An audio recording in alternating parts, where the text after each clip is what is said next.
विक्रम बेताल की कहानी नंबर 1। एक बार की बात है, काशी में एक राजा था जिसका नाम प्रताप मुकुट था। उसकी एक संतान थी जिसका नाम वज्र मुकुट थी। एक दिन वज्र मुकुट दीवान के बेटे के साथ शिकार करने जंगल गया। काफी घूमने के बाद उन दोनों को एक तालाब दिखा जिसमें कमल खिले थे और हंस उड़ रहे थे।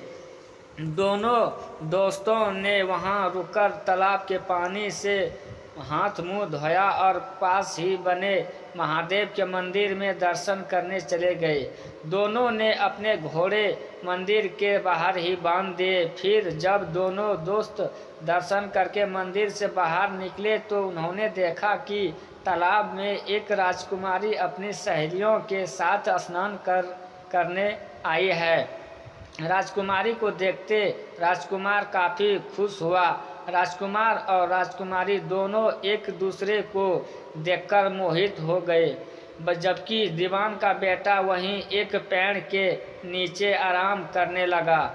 राजकुमार को देखते ही राजकुमारी ने बालों में से एक कमल का फूल निकाला, कान से लगाया, दांतों से कुतरा, पैरों के नीचे दबाया और फिर अपने छाती से लगाकर अपनी सहेलियों के साथ चली गई।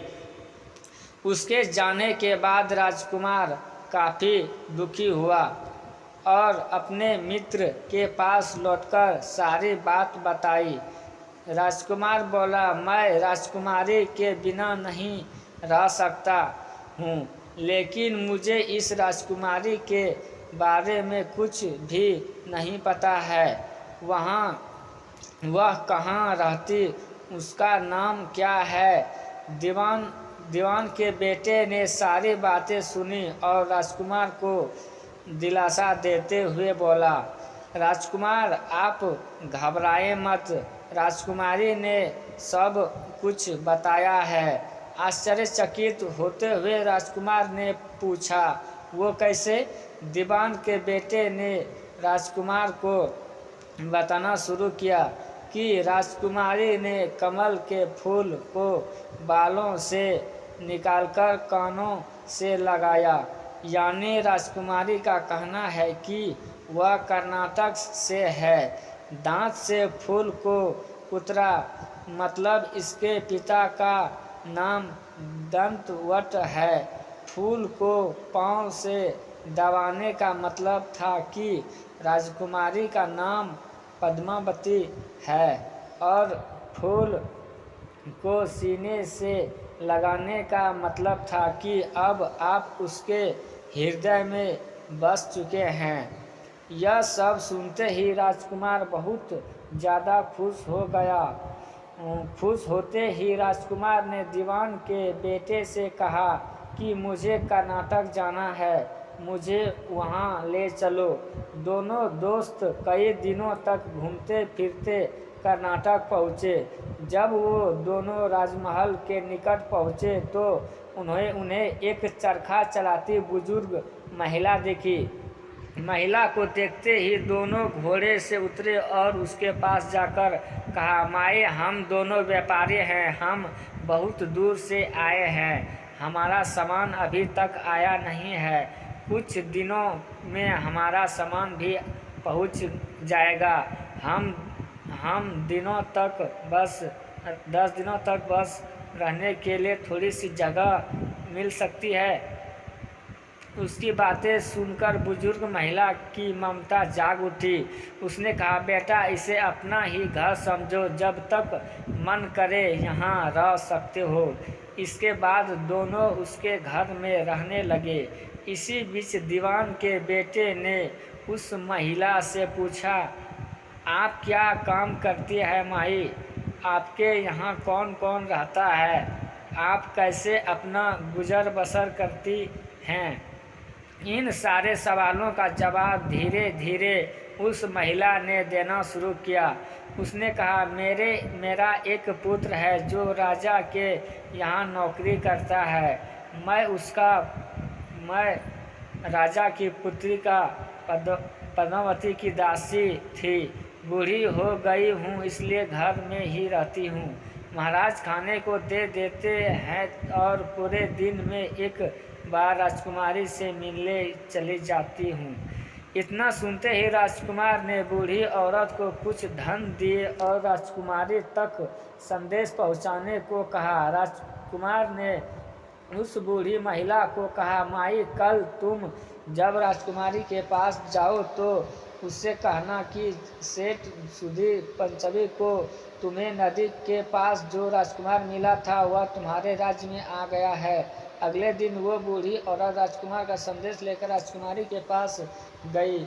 उस महिला की बात सुनते ही राजकुमारी गुस्सा हो गई। उन्होंने हाथों में चंदन लगाकर उस महिला के गाल पर तमाचा मारते हुए कहा, मेरे घर से निकल जाओ। बूढ़ी औरत ने घर लौटकर राजकुमार को सारी बातें बताई। महिला की बातें सुनकर राजकुमार चौंक गया।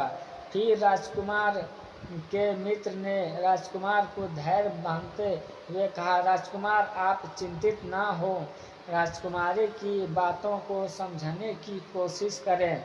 ध्यान दें कि राजकुमारी ने अंगुलियों को सफ़ेद चंदन में डुबोकर गाल पर मारा है। इसका मतलब अभी कुछ दिन चांदनी के हैं। उनके खत्म होने के बाद अंधेरी रात में मिलेगी। कुछ दिनों बाद बूढ़ी महिला फिर राजकुमारी के पास संदेश लेकर पहुंची। इस बार राजकुमारी ने केसरी रंग में 3 अंगुलियां डुबोकर बूढ़ी महिला के मुंह पर मारते हुए कहा, भागो यहाँ से। फिर उस महिला ने आकर राजकुमार को सारी बातें बताई। राजकुमार यह सुनकर बहुत दुखी हुआ। इस पर दीवान के बेटे ने राजकुमार से कहा, इनमें दुखी होने की कोई बात नहीं है राजकुमार। राजकुमारी ने कहा है कि अभी उसकी तबीयत ठीक नहीं है, तो इसलिए 3 दिन और रुक जाओ। 3 दिन बाद वो बूढ़ी महिला फिर राजकुमारी के पास जा पहुंची। इस बार फिर से राजकुमारी ने उस महिला को फटकारा और पश्चिमी की खिड़की से बाहर जाने के लिए कहा। वो महिला फिर से राजकुमार के पास गई और सारी कहानी सुनाई। तब दीवान के बेटे ने राजकुमार को समझाते हुए कहा, मित्र, राजकुमारी ने आपको उस खिड़की की तरफ बुलाया है। राजकुमार यह सुनते ही खुशी से उछल पड़ा। उसने बूढ़ी महिला के कपड़े पहनकर नारी का भेष धारण किया, इत्र लगाया और हथियार बांधकर राजकुमारी से मिलने चल पड़ा। राजकुमार महल पहुंचा और खिड़की के रास्ते राजकुमारी के कमरे में पहुंच गया। राजकुमारी वहां पर तैयार थी और राजकुमार का इंतजार कर रही थी। राजकुमार जैसे ही कमरे में गया, उसकी आंखें खुली की खुली रह गई। राजकुमारी के कमरे में कई महंगी चीज़ें रखी थी। रात भर राजकुमारी और राजकुमार साथ ही रहे। फिर जैसे ही दिन निकलने को आया, राजकुमारी ने उस राजकुमार को सबसे छिपा दिया। जब रात होने लगती तो राजकुमार बाहर आ जाता। इस तरह करते करते कई दिन बीत गए। फिर अचानक राजकुमार को अपने दोस्त की याद आई। राजकुमार को अपने दोस्त की चिंता हुई कि पता नहीं उसका दोस्त कहाँ होगा, कैसा होगा और उसका क्या हाल हुआ होगा। राजकुमार को दुखी देखकर राजकुमारी ने राजकुमार के दुख का कारण पूछा। उसके बाद राजकुमार ने राजकुमारी को अपने मित्र के बारे में बताया। राजकुमार ने कहा, वह मेरा बहुत अच्छा और चतुर दोस्त है, उसी के वजह से मैं तुमसे मिल पाया हूँ। यह सुनने के बाद राजकुमारी ने राजकुमार को कहा, मैं तुम्हारे दोस्त के लिए स्वादिष्ट भोजन बनवाती हूँ। तुम उसे भोजन कराकर और उसे समझाकर वापस आ जाना। फिर राजकुमार खाना लेकर अपने दोस्त के पास पहुंचा। दोनों मित्र लगभग कई महीने से नहीं मिले थे। मिलने के बाद राजकुमार ने अपने मित्र को सारी बातें बताई। राजकुमार ने कहा, मैंने राजकुमारी को तुम्हारी चतुराई के बारे में बताया।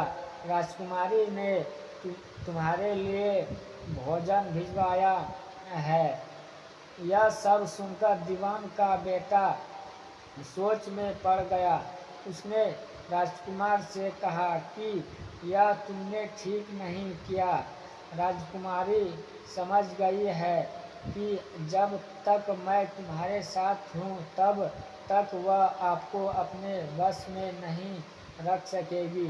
इसलिए उन्होंने इस खाने में जहर डालकर भेजा है। यह कहते ही दीवान के बेटे ने उस खाने से एक लड्डू लेकर सामने बैठे एक कुत्ते को दिया। लड्डू खाते ही कुत्ते की मृत्यु हो गई। यह देखते ही राजकुमार को बहुत बुरा लगा। उसने कहा कि ऐसी औरत से भगवान रक्षा करे। अब मैं उस राजकुमारी के पास नहीं जाऊंगी। दीवान के बेटे ने राजकुमार से कहा, नहीं, अब कुछ ऐसी तरकीब निकालनी चाहिए जिससे कि हम उसे साथ में अपने घर ले जा सकें। आज रात तुम वहां जाओ और जब राजकुमारी सो रही हो तब उसकी बाईं जांघ पर त्रिशूल का निशान बना देना। फिर उसके गहने लेकर आ जाना। राजकुमार ने अपने मित्र की बात सुनी और उसके कहे अनुसार ही किया। फिर दीवान के बेटे ने योगी का भेष धारण कर लिया।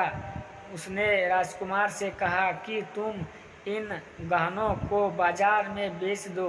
अगर कोई पकड़े तो कहना मेरे गुरु के पास चलो और उसे मेरे पास ले आना। राजकुमार वो गहने महल के पास एक सुनार के पास ले गया। सुनार ने गहनों को देखते ही पहचान लिया और राजकुमार को कोतवाल के पास ले गया। कोतवाल ने राजकुमार से सवाल पूछे तो राजकुमार ने कहा, ये गहने मुझे मेरे गुरुजी ने दिए हैं। यह सुनने के बाद कोतवाल ने गुरुजी यानी दीवान के बेटे को भी पकड़ लिया और राजा के दरबार में ले गया। राजा ने पूछा, योगी महाराज, आपको ये कीमती गहने कहाँ से मिले? योगी का भेष धारण किए हुए दीवान के बेटे ने कहा, महाराज, मैं शमशान में काली 14 को डाकिनी मंत्र प्राप्त कर रहा था कि मेरे सामने डाकिनी आई। मैंने उसके जेवर उतार लिए और उसकी बाईं जांघ पर त्रिशूल का छाप बना दिया। यह सुनते ही राजा महल में आ गया और उसने रानी को कहा कि प्रभावती की बाईं जांघ देखो, कहीं राजकुमारी की जांघ पर त्रिशूल का छाप तो नहीं है। राजा की बात सुनते ही रानी ने देखा और सच में राजकुमारी की बाईं में त्रिशूल का निशान था। वह जानकर राजा बहुत दुखी हुआ। फिर योगी के पास गए और कहा कि योगी बताओ, धर्मशास्त्र में बुरी औरतों के लिए सजा क्या है? योगी ने उत्तर दिया, ब्राह्मण, राजा, गऊ, औरत, पुरुष और अपने राज्य में रहने वाले किसी से भी कोई बुरा काम हो जाए तो उसे राज्य से बाहर निकाल देना चाहिए। यह सुनते ही राजा ने पद्मावती को जंगल भेज दिया। वहां राजकुमार और दीवान का बेटा मौके के इंतजार में बैठे थे। राजकुमारी को अकेला पाकर दोनों उसे अपने नगर ले आए और खुशी खुशी रहने लगे। कहानी खत्म हुई और हर बार की तरह एक बार भी फिर बेताल ने विक्रम से पूछा, तो राजन बताओ, इस कहानी में पापी कौन है? जल्दी बताओ राजन, वरना तुम्हारे सिर के टुकड़े टुकड़े कर दूंगा। विक्रम ने उत्तर देते हुए कहा, पापी राजा था, क्योंकि दीवान के बेटे के पुत्र ने अपने मालिक का काम किया। कोतवाल ने अपना राजा का कहना सुना और राजकुमार ने अपनी इच्छा पूरी की, लेकिन इस कहानी में राजा पापी था। उसने बिना सोचे विचारे राजकुमारी को राज्य से बाहर निकाल दिया। विक्रम के इतना कहते ही बेताल फिर उड़कर पेड़ पर लटका।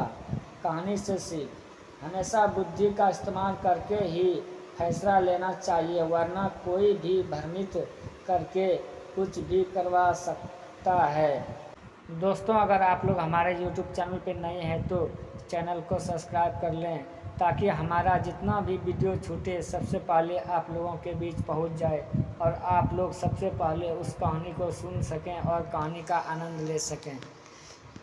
धन्यवाद।